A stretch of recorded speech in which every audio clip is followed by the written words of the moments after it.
Hello, my sassy boys. This is a motivation, and let's get started with Brandon Curry. Brandon is just insane, guys. He's white as a barn door. He's complete. He's aesthetic. He's round, bubbly, and even though his condition is not top notch as a Harry Chupin or a Nick Walker, he's really conditioned, guys. So I'm really hoping that he is able to replicate a 2019 Arnold Classic or something better in his specific case. I really hope he can do it. Well, to be honest, when I saw him in 2019, in 2020, I believed he was going to get like a bigger set of legs.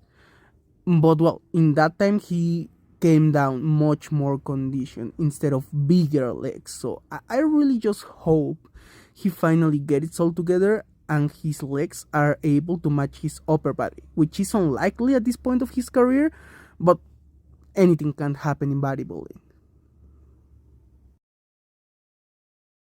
Here is the other legend. The guy who prophesied his own victories. He's Nick Walker.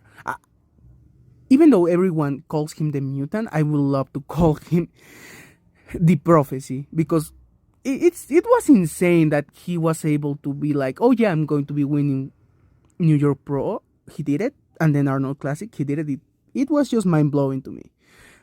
Besides that, I really think that Nick Walker have been able to make a weakness of him and a strength, which is his midsection.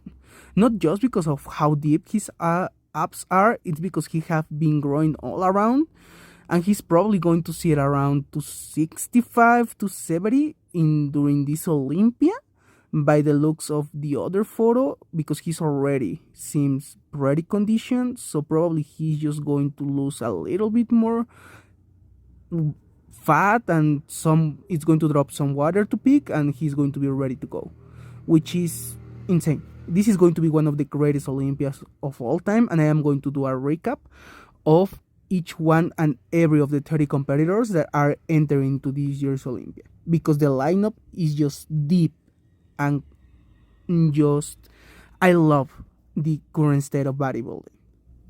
And here, starting with the 212 division, let's be honest, guys, he was going to do 212. There was no other way around. Especially when Derek Lunsford left 212, he basically left the door wide open for Sean Clarita and Kamal. Probably Kamal just loved to take that shot at the open class when he competed at Texas. But let's be honest, guys, he was not going to be able to fare, especially with monsters like Nick Walker or Brandon Curry. And Sean Clarita beat a 15 guy at the Olympia, which is really, really good due to his stature and how tall and big Regan Grimes can be in comparison with Sean, but it's still not good enough to really nail it through a complete Olympia lineup, especially with how stacked it is.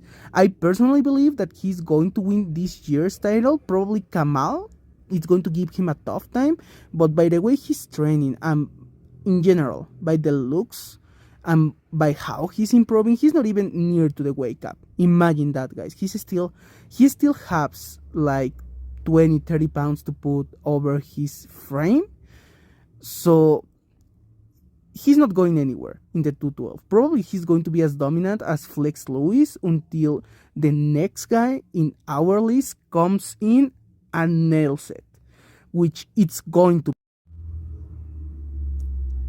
the sensation, the star, the prodigy, Keone Pearson. Guys, this guy is like seeing Derek Lunsford come up all over again. Let's be honest, guys. Across all divisions, he's have one of the best genetics of all time.